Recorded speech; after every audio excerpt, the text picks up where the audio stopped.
Hey guys, welcome to the Massive Iron Channel. I'm Steve Shaw. In this video, part 2 of how to build a workout the Massive Iron Way. In this video, I'm going to show you how to take the 12 compound movements from yesterday and start plugging them into your workout. Before I get into that topic, if you have any questions or comments, drop them down below. The best topic ideas I use turn into videos just like this.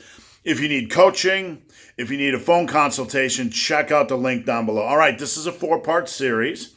Yesterday, I showed you how to take these 6 movement patterns and focus on picking out 2 quality compound movements, 2 big, hard-hitting compound movements from each movement pattern. And today, part 2, I'm going to show you how to plug them into a full body, an AB type of split, and a bro split. Now, before I get into this, I want to say something. This programming is not always cut and dry. There's an art to it, not an article. There's an art to it, and things don't always make sense. Things don't always fill into boxes all in nice, neat positions. So sometimes you got to move things out. Sometimes you got to swap things. Sometimes you got to do a little bit of magic. But I hope by presenting this to you, giving you kind of a foundation that you can begin to understand how to program properly. All right, so let's start with a recap of yesterday. 6 basic movements, and this is my way of programming. I take 6 basic movements: horizontal push, horizontal pull, vertical push, and vertical pull. And you have a squat movement pattern and a hip hinge. So I told you to take 2 exercises, the biggest 2 exercises you can, and list them down. Now, the exercises I chose here are not the only exercises you can choose. These are the exercises I can do in my home gym. With that said, not all of these might fit into the scheme of this programming. You might have to cycle or alternate exercises so you don't kill yourself or so your program makes sense. Basically, you don't have to do every one of these exercises every week, but I'm going to kind of show you what to do. Now, just to recap again, a horizontal push is like, for me, I'm going to do the bench press and dumbbell bench press. Horizontal pull, I'm going to do dumbbell row and barbell row. Vertical press, I'm going to do military press and dumbbell overhead press. Vertical pull, I'm going to do lat pull down and pull-ups. And for squats, I'd like to do squats and leg presses. Leg press is a squat type of movement, but I don't have leg press here in the gym. So I'm going to do squats and I'm going to do lunges. And for a hip hinge, I'm going to do deadlifts and dumbbell RDLs. All right, I'm going to drop my big ugly face out of the camera here and show you. We're going to start with a full body workout. We got A, B, and C. And things break down a little bit when you're trying to plug this into a full body workout. But basically, what I would normally do for the average power building client is start out with squats, deadlifts, and leg presses here as the big hitters. I also often do squats, deadlifts, and squats. Because it's a full body workout and we don't have a lot of big hitting exercises, we're going to be doing squats here twice. Again, you don't have to do squats twice. It's like I said, some things break around. There's a breakdown. There's a little bit of an art, so you have to rearrange things a little bit. So it would be easy to put squats, deadlifts, and leg presses up here, right? Or dumbbell RDLs. But I would not want to start my workout on Friday with a lighter thing like a lunge or a dumbbell RDL, so I did squats twice. So what I typically do, you can see after doing a squat, a very impactful posterior chain movement, I'll move to the upper body and I'll start, and I'll kind of get away from back because I led with back here in slot 1. I'll start with bench on Monday and military press on Friday, or your C workout. And you can see when you skip a back exercise, you come back and I'll plug in dumbbell overhead press. So I bench and dumbbell overhead press here. So I have a barbell and a dumbbell. And then I have barbell overhead press variation and a dumbbell bench here. So that's where I plug that in. In between my pressing type of movements, so I have a squat, I have a horizontal push, and now a vertical push. you can see a vertical push and a horizontal push. In between there, I squeeze in a back exercise. And here I have dumbbell rows and I have barbell rows. Doesn't really matter. You can switch those around any way you want.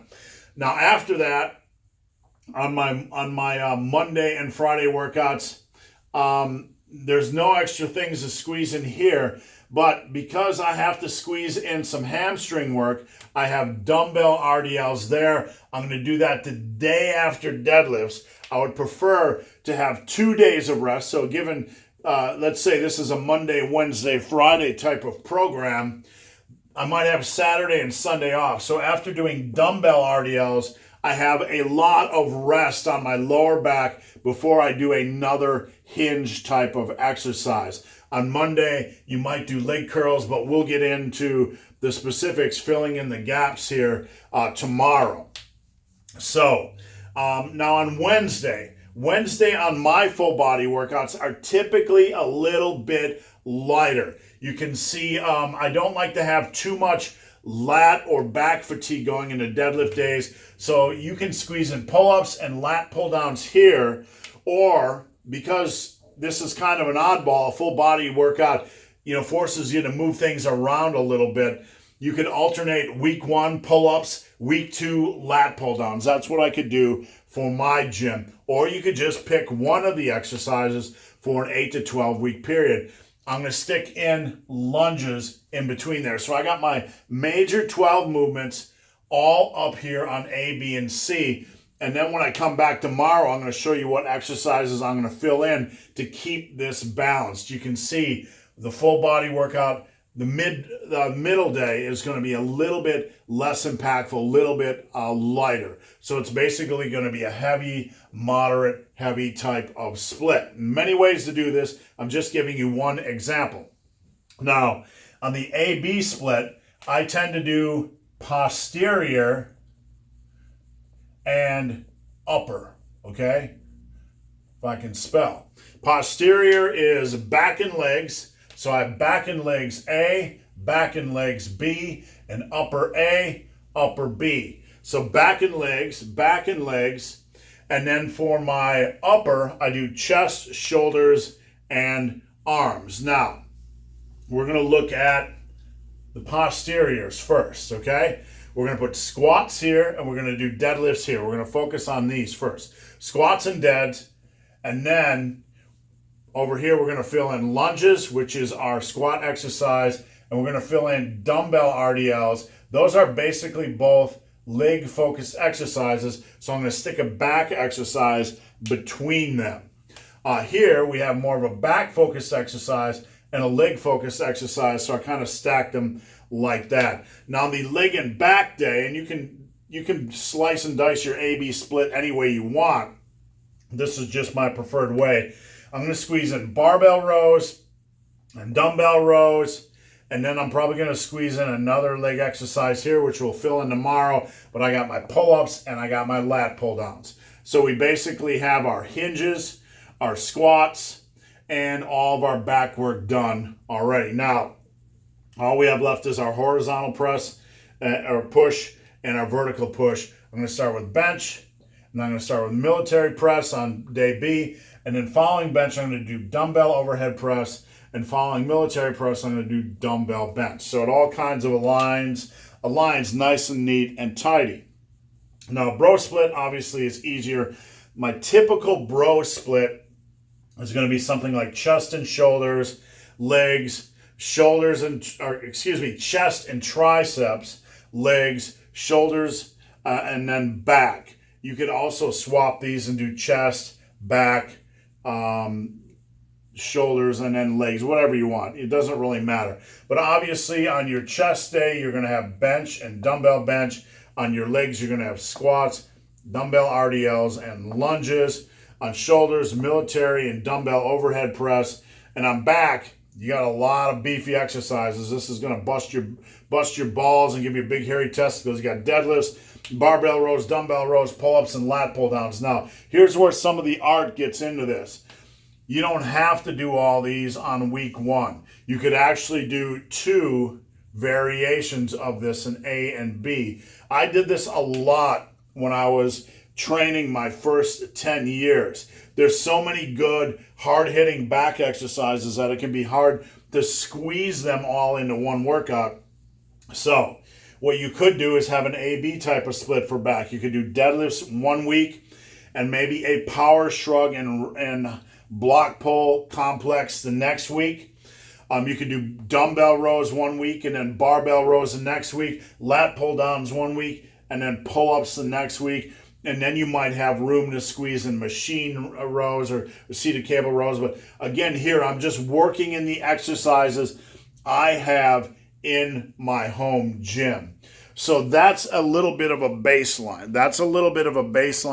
And you can see at times it gets messy, at times it gets unbalanced. But what I'm going to do tomorrow is I'm going to come in and show you, once we have our big compound movements plugged into these templates, I'm going to show you how we balance them out with less impactful exercises for each body part, because we want to have body part balance.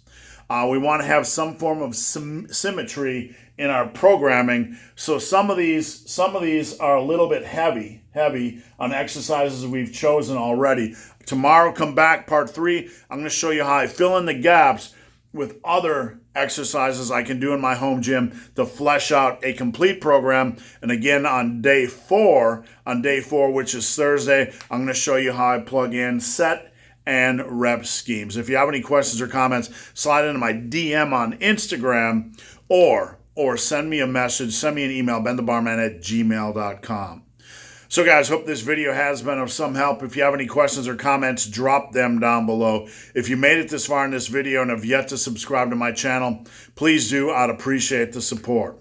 So guys, as always, thanks for watching. Have a great day.